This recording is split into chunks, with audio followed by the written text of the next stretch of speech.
Prvá júlová dekáda bola tohto roku na Slovensku netradične suchá a mimoriadne horúca s maximálnou teplotou až na úrovni 38 stupňov. Potom prišlo prudké ochladenie až o 15 stupňov, z ktorého sme sa dodnes nedostali. Ale v tomto týždni by sa už malo počasie stabilizovať, otepliť a zase môžeme hovoriť o letnom počasí aj s tropickými teplotami. A nebude len na 1-2 dní, ale minimálne do konca týždňa. Začiatok augusta sa predbežne javí premenlivý, ale dočkáme sa aj pravého slnečného augustového počasia. V Bratislave a okolí očakávame zajtra veľkú oblačnosť s dažďom, môžu byť aj búrky. Teplota 25 až 28 stupňov. V Trnavskom kraji má byť tiež daždivé a búrkové počasie, pritom zostane teplo od 26 do 28 stupňov. V oblasti Nitry, Levíc a Komárna predpokladáme prevažne veľkú oblačnosť s prehánkami alebo aj búrkami. Oteplí sa na 29. Severovýchodný vietor do 20 km za hodinu.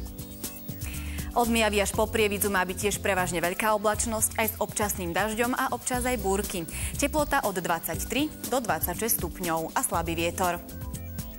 V Žilinskom kraji bude veľká oblačnosť až zamračené a občasný dážď. Ojedinelé búrky. Teplota od 21 do 25 stupňov. Severovýchodný vietor 10 až 20 km za hodinu.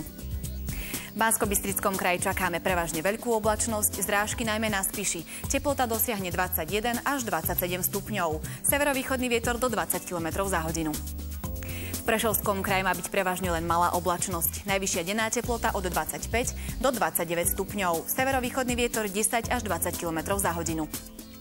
Aj v Košickom kraji bude veľká oblačnosť až zamračené a miestami dážď. Teplota vystúpi na 24 až 27. Na juhu môže byť až 30. Severovýchodný vietor do 20 km za hodinu. Predpokladáme, že občasné prehánky alebo búrky budú až do konca týždňa. V nedeľu príde studený front a od pondelka by mala teplota klesnúť pod hranicu 30 stupňov. Majte ešte pekný deň a uvidíme sa aj po večerných správach.